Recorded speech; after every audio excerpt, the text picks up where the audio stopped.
Hey, what's going on YouTube, and welcome back to all my cloud scholars out there. My name is Kieran Tross, and in today's video, I'm going to walk you through performing a campaign email attack simulation in Microsoft Defender. So hopefully you have 365 Defender open up on another screen, so that this way you can follow along. I have my 365 Defender up and running. And what I'm going to do is when I log into the admin center, admin.microsoft.com, I'm going to come down here. What we need to do is go into security. Now, once you get into security, what I want you to do when you're in the Microsoft Defender, what we want to do is we're going to come down here under email collaboration, and we need to click on this attack simulation training.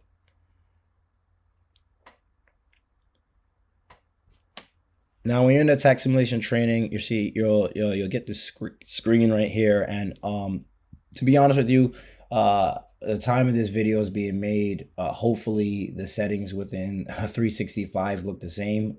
If your screen looks a little bit different, or you have to go through a different area just to get to the attack simulation training, Microsoft is constantly changing the GUI for the 365 center. Sometimes it can get a little bit maddening for all of those people who live and work within the 365 center. I share the same pain and sentiments that you do. So hopefully your screen looks similar to mine, but if not, then you can just Google and you'll still be able to follow along with this video.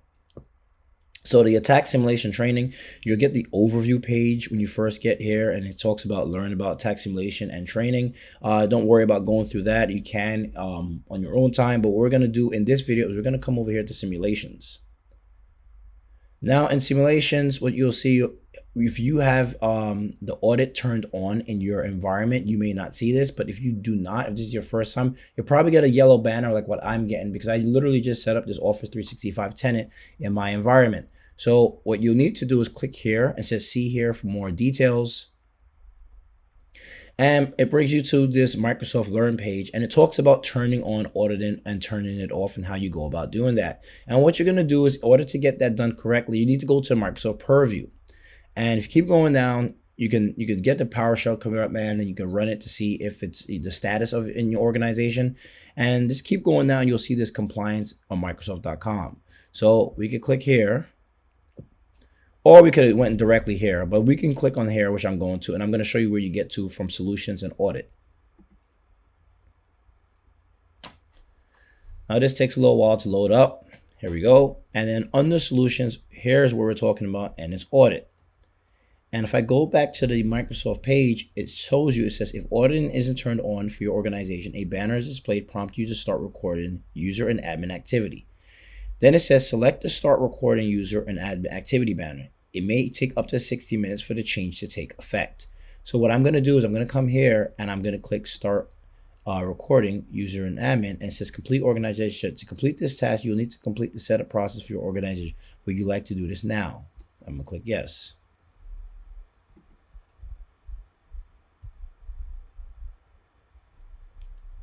And then that's pretty much it. So we have to give it some time. So it says it takes about 60 minutes. So what I'm going to do is I'm going to stop this video and then start it back when auditing is on. All right, also that clicking on the button didn't work for me in my environment. It may have worked for you in your environment. For all those who it did not work for, all you have to do is log into PowerShell. So you have to do Exchange Online Connect. And then you sign into your PowerShell, and then you just run this set admin audit log config, and you set it to true. And this is what the screenshot I'm showing you on the screen is displaying. So it didn't work for me. So hopefully it worked for you. If not, then just follow through with the PowerShell command. So I'm going to wait an hour, and then I'm going to continue going through this whole video. Now, once you're in security, what you want to do is you want to come down here to this email and collaboration section, and then you want to come here to attack simulation training. So this attack simulation training is really going to help you start setting out emails. And these are basically emails that are going to, try to trick your users into clicking things. So this way, if any of your users are clicking on stuff and they, credentials get compromised, you can now send them to a type of a compliance training, which will inform them and help elevate their knowledge when it comes to malicious attackers. So when you get to this attack simulation training, you have this overview right here. You see there's some simulation coverage and some stuff that I've done already in the past. You have, this is a recent simulation, so there's an American Express one, and it's a credential harvest, and the status is still in progress because I have a bunch of users that haven't clicked on that email as of yet, or haven't deleted it in their environment. So it says the status is still in progress, so that's great. So if you send it out to 20 people, or let's say 100 people, it will give you the status and say, okay, how many people have actually looked at that email, how many people have clicked on the email, and then it'll also tell you exactly how many people have reported it as a phishing email as well. But we'll get to that whole reporting section in a little bit. So we can go view all simulations. We can launch a simulation here, but we also have some tabs here. We have our simulations, we have trainings, we have reports, automation. I'm going to walk through this as well. But let's first start off with the simulations area. So, as I said before, we have this American Express one, and it says type is to let you know it's a social engineering attack. And the social engineering attacks are really popular these days. And I say popular in a negative aspect because these are the attacks that people are getting conned with, right? So if you remember, there was an issue that happened in Las Vegas. I think it was MGM Grand. They got hit with social engineering. Somebody called into the help desk, got a password reset, and then that was pretty much it. They were able to get in. So it's really important that we beef up our security when it comes around social engineering. So what I'm going to do is I'm going to click over here and I'm going to hit launch. And when you go click on launch, it brings you to a bunch of different techniques you could choose. So you could choose credential harvest. You could do a malware attachment if you want to. You could do link in the attachment. See if somebody clicks on the link. Link to malware. Just a drive-by URL. OAuth consent grant, and there's a how-to guide. And this is a type of technique. A message is created which has instructions for teaching end users about certain actions, like how to report phishing. So this is a good one down here because it teaches them certain stuff. But let's go with credential harvest. And then what we want to do is we're going to do credential theft test, right? Testing. I'll just say testing. And we have a bunch. So this is a global payload that you can utilize. And there's this tenant payload right here. And you could create one of your own. But over here, we're going to stay with the global payload. Microsoft provides us a lot of different features that we can use. So right here, let's just say we went to voicemail from Poland.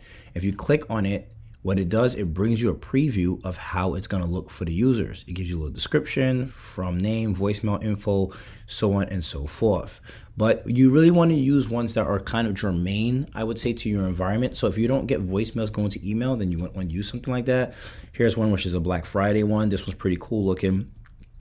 Depending on the organization, I kind of feel like, to me, this one seems like a little bit easy to recognize. So this one might not be a good one to use in your organization. There's a bunch of others down here. Like you see, I'm like literally scrolling through this. This list is pretty long, pretty extensive. Look, there's one for Groupon. I haven't even seen this one. So it really depends on your organization and what you all have. I would choose something that I'm like, well, I can probably get people with that. But it depends on how your organization is. So this is a TMS help desk document share, your SharePoint team. So this is a really good one, right? Has sent important documents to you. You can send that one out there as well. So you know what? Let's go with this one. All right. I actually was going to go with a quarantine one. They have a quarantine one up here, I believe. Email quarantine notification. I think that this is a nice one because, you know, if you get these quarantine emails, they do send stuff out. And you got to remember, threat actors are very intelligent. They're doing certain stuff that they're like, okay, well, we know how Microsoft is sending out certain stuff. We know that they will send out emails about, you know, your passwords. So they're going to do stuff that is very similar to what the real authentic email would look like. So I remember, what did I say? I was going to do quarantine. That last one was pretty good. I don't even remember which one that was, that help desk. Let me type in help desk. All right, this one. So let's go with this one, right? Help desk document share. So we're going to choose this one, and I'm going to click on next. So I need to target some users. So I can include all users in my organization, or I could target a specific users. So what I'm going to do is I'm going to search for users. So I'm going to say test. And I got test user 1. I'm going to add this one. And then I'm also going to add my name, Kieran. And so now we have 2 users that are there, right? So then I'm going to click next and exclude some target users from the simulation. You can exclude, let's say if you did all users, you want to exclude some people, you could do that. And then so right here it says select training preference. What this is saying is assigning training to people if they go through with the simulation and they fail it, right? You can say no trainer, redirect to a custom URL. Let's say if you have a custom URL within your organization, you could do that, and then you have to put your information in there. But right now we're going to say Microsoft training is recommended. Select training course or modules myself, and I can say all right if I want to, but I'm going to say assign, which is fine. And then you have a due date. Select a training due date. So I can say I want them to do 7 days after simulation ends, 15 days, or 30 days. So I'm going to go 15 for this one. And then when I get select fish and landing page, it says use landing page from library, or you could use a custom URL. And I'll go through that. There's more settings where you can go and you could choose your landing page.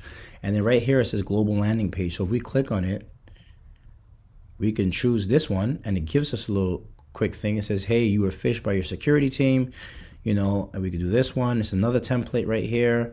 Oh, thank you. You clicked, you just got fished. Luckily this time it was a simulation. So there's a bunch of different ones here that we can choose.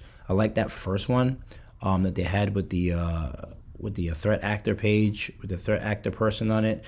I'm just gonna choose that one. I like the way it looks right here. So I think that one kind of brings out a little bit more awareness.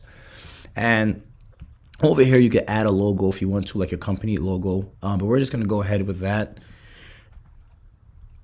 And then right here it says select end user notification preferences for this campaign. It says do not deliver notification, Microsoft default notification recommended. You could do that, English, and then you could do customize end user notification if you want to do that as well. I think I put a default language, delivery, preference. You know what? I'm not even gonna worry about this. I don't feel like putting through this. No notifications, positive, good. That's fine. We don't really need to worry about that. And then right here, you know what? Sorry, I'm actually gonna do that, and I am going to choose not applicable delivery after simulation ends. And then weekly, Microsoft default training reminder. So this is the reminder, right? So Microsoft default positive reinforcement notification, we could deliver after simulation. And then default training assignment notification, there's nothing here, not applicable. So I'm gonna click on next. And then over here, it says configure when you want this simulation to launch. If you'd like to remove the payloads from user's inbox, launch the simulation as soon as I'm done, or schedule the simulation to launch later on. So I can say launch as soon as I'm done, and then configure number of days to end simulation. You can choose how many days after. It will end on 2/16. So that's 2 days after today's current date. And then we can say next, and then we can do a send a test simulation, or we could just submit. So we're just gonna click on submit, and then we click on done. Okay, so right here we see this credential theft testing. That's one we just created, and nothing has been done as of yet. So what I need to do is I need to go to my 2 users, and let's see how it shows up in those 2 users. But over here in reporting, it gives you a lot of different stuff, right? So let me come over here first, and if I go to reporting,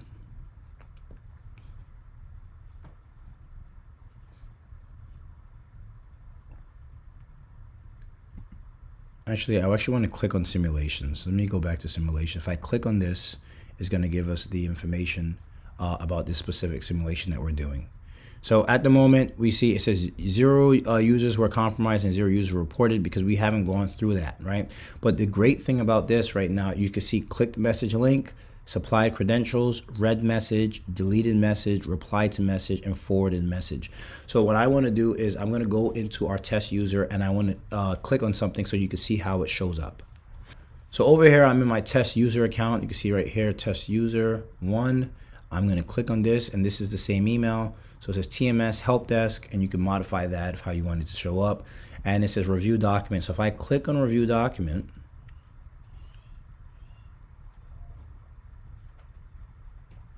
and then I need to put those credentials in.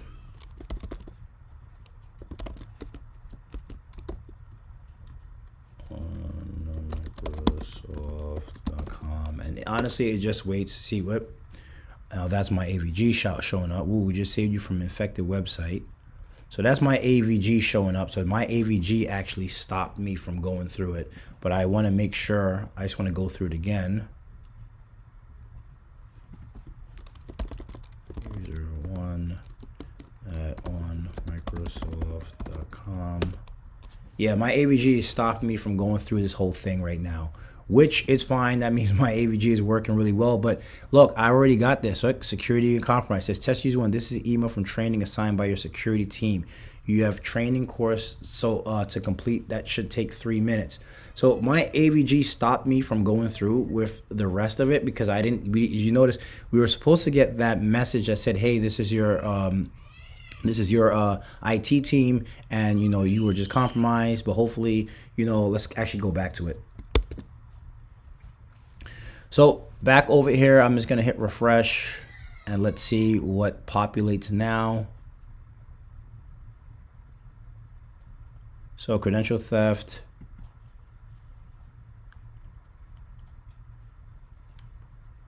And we can see clicked message is 1, read message is 1. So it is showing that information. So I'm gonna come over here to my mail, and I'm gonna click on this one, and I'm gonna click review document. And let's see if I get stopped with this one as well. So I believe my credentials are, let me come here, active user, Kieran Tross. All right. So Kieran Tross.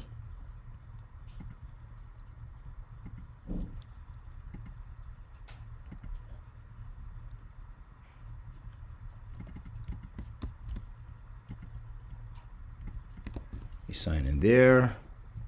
And I'm getting stopped as well. So my AVG is literally stopping everything right now. So I'm gonna try and see if I can turn it off and then see if I can go through this whole thing with you all.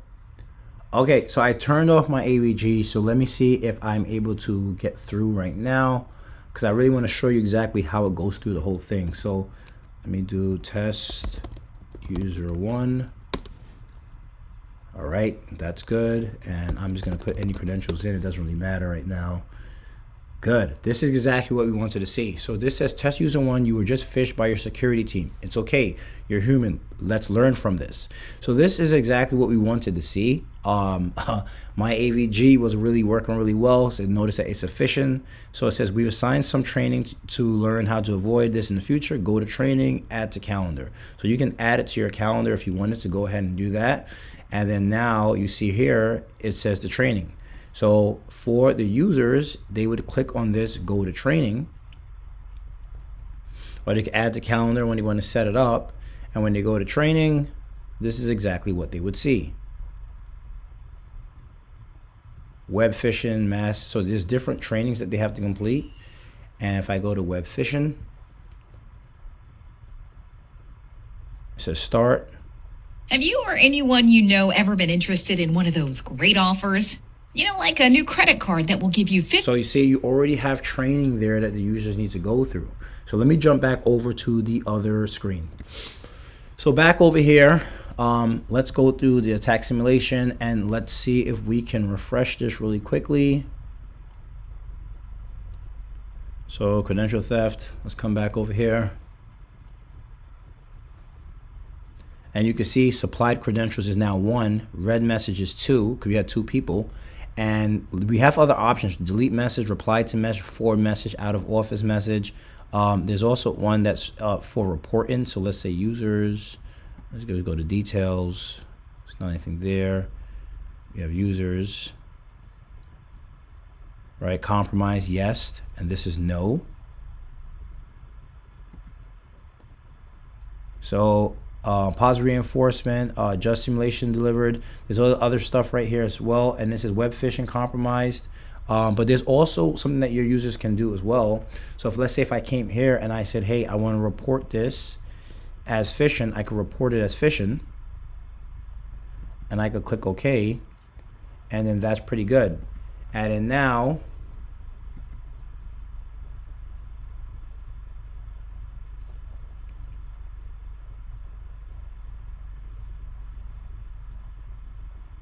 there's a section here for report as phishing. Not seeing it at the moment, but your users can do that as well. So this is good. You can see which users were compromised and which users weren't. Users who reported, here it is, right here, it's right in front of me. Users who reported, you see 1 of 2. So that's good. So that's exactly what I wanted to show you, is that you can have users that report it as phishing. So that's pretty much how you would set up your simulation training. You see the trainings over here. You have different training campaigns that you can create as well. Training campaigns can run to train your employees on topics including security, compliance, privacy, and social engineering risks. You can set that up as well. Here are different reports that you can provide to senior management as well. So you see right here, 50 users have not experienced a simulation, because I have another simulation running, and I have a couple other users that I didn't sign in with to start that up. But then you have automations as well. So you can create a simulation automations so they can run for you within your environment. So let's just say I clicked in create simulation automation. I said automation, and I can choose a bunch of different social engineering techniques to have run out within the organization. And then you have a simulation schedule as well, so you can schedule those to go out within your organization. Content library, this is where you will see your different payloads. Payloads are phishing emails and web pages that you launch. So this is the different ones that you can choose here. And this is what I was showing you before when we were setting up the simulation attack. You have your phish landing pages as well. So this is the different templates to show that, hey, you got compromised. You have also here your training modules that you can utilize as well.